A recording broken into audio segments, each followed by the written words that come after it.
और हम साधना कर रहे हैं मुक्त होने की। कैसे करें? भगवान करे, चुपचाप जो कर्म करो मेरे को समर्पित करो। इसका रहस्य क्या है? वो कर्म तुम्हें बांध नहीं पाएगा। शरीर स्वस्थ रहे, खूब भोग भोगू, मनमानी हमारी चाह पूर्ण हो, यही हमारा लक्ष्य। देख लो, शरीर में कोई कष्ट ना हो, इंद्रियों का जो भोग जब चाहूं मिल जाए और मन चाही भोग सामग्री इकट्ठा कर लूं, इतना ही लक्ष्य है प्रत्येक मनुष्य का।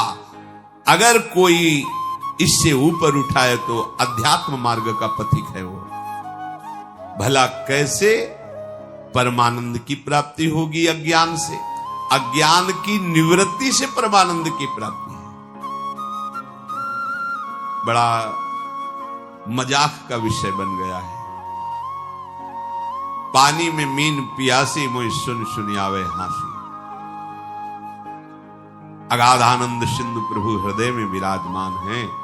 उनका मार्ग गुरुजनों ने दे दिया है। खूब सत्संग सुन रहे हैं, और हमारी चित्त वृत्ति सत्यत्व भाव भोगों में ही किए हुए, ये बड़ा हंसी का खेल है। अब अगर आप सही मार्ग में चलोगे तो एक तमाशा हमने देखा, कुआं में लग गई आग, पानी पानी सब जला, मछली खेले भाग। संतों का है एक तमाशा मैंने। जब गुरु कृपा हुई, अध्यात्म का प्रकाश हुआ, तो जितना विषय रस है सब जल गया। जिसमें हमारा मन मछली बना खेल रहा था, सब विषय रस जल गया। सब स्पर्श रूप रस गंध। अब वो मन भगवदाकार हो गया। भला पानी जल जाने के बाद मछली फाग आनंद कैसे बना सकती? अब असली आनंद। एक तमाशा हमने देखा, कुआं में लग गई आग, पानी पानी सब जला और मछली खेले भाग। ये परमानंद। अब तो मन परमानंद में निमग्न हो गया, क्योंकि विषय रस भस्म हो गया ज्ञानाग्नि से। देखो, हमको बिना अपने घर पहुंचे आराम नहीं मिलेगी। हमारा घर है वृंदावन धाम, प्रिया प्रीतम हमारे घर के मालिक हैं, समस्त प्रेमी जन हमारे परिवार के जन हैं। यही शाश्वत घर है, यही शाश्वत परिवार है। जब तक भटकना है भटक लो, विश्राम स्थल यही है, श्री वृंदावन विश्राम। इस घर में आने की जो राह है, उसके आसपास ऐसी लुभावनी वस्तु रखी गई है कि आप घर की तरफ से पीठ करके उन वस्तुओं की तरफ चल दें। देखो, ये अध्यात्म मार्ग है, बहुत समझना होगा।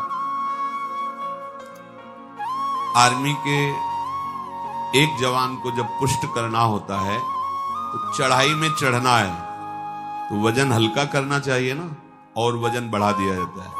2 किलो 5 किलो 3 किलो, ये ऐसे ऐसे ऐसे, और राइफल और इतना खान पान सामग्री, पूरा बिस्तर, जल, सब पूरी व्यवस्था फिट। 10 दिन के लिए पूरी सामग्री उसकी पीठ पे लदी हुई, और चढ़ना का है पहाड़ पे।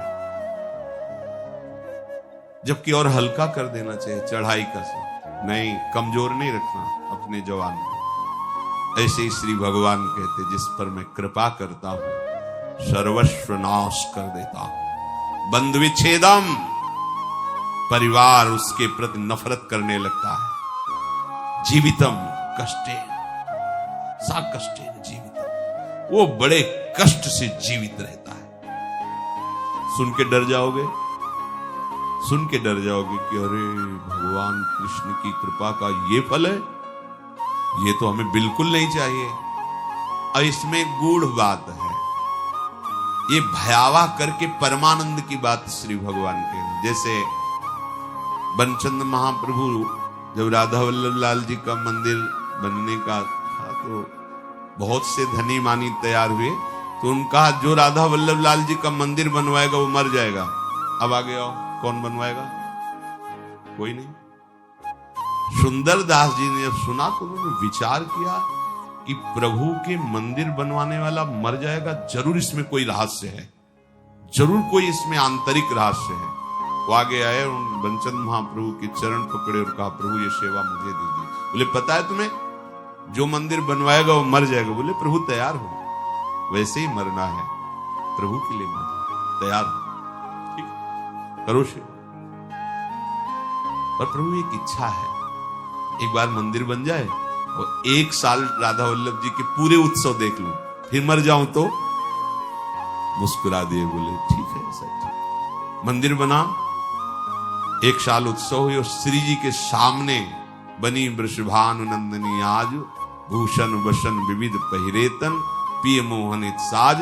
ये समाज में पद हो रहा है और आप निकुंज पधार रहे। शब्द क्या था? मर जाओगे। आंतरिक फल क्या था? जो मंदिर बनवाएगा सीधे निकुंज जाएगा, तो लाखों के नंबर लग जाते। बात वही है, लाखों तैयार हो जाते, केवल मंदिर बनवाने से निकुंज की प्राप्ति। प्रभु मेरा धन, मेरा धन, लेकिन मर जाओगे, पीछे हटके। समझ रहे हो ना? महान वस्तु को भयावा में छुपाया गया है। भगवान कह रहे, जो मेरा अनन्य भक्त होता है और मैं जिस पर कृपा करता हूं उसका सर्वनाश कर देता हूं। सुन के ही भय लगता है। दूसरी, बंधु विच्छेदम, परिवार का कोई प्यार नहीं कर सकता उसे, ये मैं रचना रचूंगा। सा कष्टेन जीवितम, कष्ट पूर्वक जीवन जिएगा, मरेगा भी नहीं, कष्ट पूर्वक जिएगा। अब लगता है कि प्रभु ऐसी कृपा आप मत करो, ऐसी कृपा। अब इसका आंतरिक भाव, जितने अमंगल, जितनी कामनाएं जो हमें आज तक संसार में दंड देती रही, हम तो हम सर्वपापी सर्वनाश कर देता हूं। किसका? हम तो हम सर्वपापी मोक्षयिष्यामि मां शुचा, सर्वनाश कर देता हूं उनका जो मेरे शरणागत को स्वप्न में भी दुख देने की बात सोचे, चाहे वो कर्म हो या कोई भी हो। अगर ऐसे तो हृदय उत्साहित होता है ना, जब कह रहे हैं उसका सर्वनाश कर देता हूं तो घबरा जाते ना कि बंधु विच्छेदम, क्या भाई, माता, पिता, परिवार, उसका मैं बन जाता हूं, मैं उसका भाई बन जाता हूं, मैं उसका दोस्त बन जाता हूं, मैं उसकी मां बन जाता, सारे संबंधों का पोषण मैं करता हूं स्वयं। सा कष्टेन जीवितम, वो मेरे प्रेम में व्याकुल होकर अपनी श्वासें पूर्ण करता है। ऐसा नहीं कि असाध्य रोग हो गया तो वो कष्ट से जीवित है, नहीं। ये हम अंतर की बात जो प्रभु ने समझाया वो तुम्हें बता रहे, नहीं वो तो बिल्कुल ऐसे बोल दिए जिससे सब भयभीत हो जाए। बहुत कीमती वस्तु को भयावह जगह रखी जाती है। देवलोक में अमृत रखा हुआ है, वहां 2 सर्प ऐसे हैं, अपलक दृष्टि से रहते हैं। उनकी दृष्टि में जो आएगा तत्काल भस्म हो जाएगा, चाहे देवता हो या कोई हो, उनकी दृष्टि नहीं पड़नी चाहिए, क्योंकि अमृत है। कोई भी कीमती वस्तु बहुत सुरक्षित रखी जाती है, तो भगवत प्राप्ति बहुत सुरक्षित रखी गई है। हमारा घर धाम है, नित्य धाम। तो कह रहे यहां तक आने के लिए इतनी सुहावनी वस्तुएं, इतने सुहावने भोग, इतनी सुहावनी वाटिकाएं रची गई है मार्ग में कि आपको लगेगा जाना तो है ही है, थोड़ा देर विश्राम कर, बस जहां तुमने वहां रमण करने की सोची तो मार्ग गायब। जिस मार्ग में चल रहे थे घर पहुंचना है, वो मार्ग है गायब। ये दिव्य मार्ग है, परमार्थ, वहीं वो रम जाता है और राह अंतर जा। अब राहें नहीं रह गई, मार्ग नहीं रह गया। ये अंतर की बात कहते हैं। ये वो मार्ग नहीं कि थोड़ी देर आराम कर लेंगे, भोग भोग लेंगे, फिर चल लेंगे। भोग में गए तो मार्ग ही गायब, मार्ग ही अंतर ध्यान हो जाए। कहां चल रहे थे, कैसे चल रहे थे, बुद्धि काम नहीं, मार्ग ही गायब। मोक्ष मूलम गुरु कृपा, वो गुरु कृपा से मार्ग प्रकाशित होता है, प्रकट होता है। इसलिए संसार के कल्याण के लिए जो अनुभवी संत महापुरुष जन हैं, वो चीख चीख के कह रहे हैं कि घर लौटो घर, ये संसार दुखालय तुम्हारा घर नहीं है। पर राह में अटको मत और भटको मत। ये राह में ऐसे पथिक अटक जाते हैं और भटक जाते हैं जो थोड़ा मन चले होते हैं।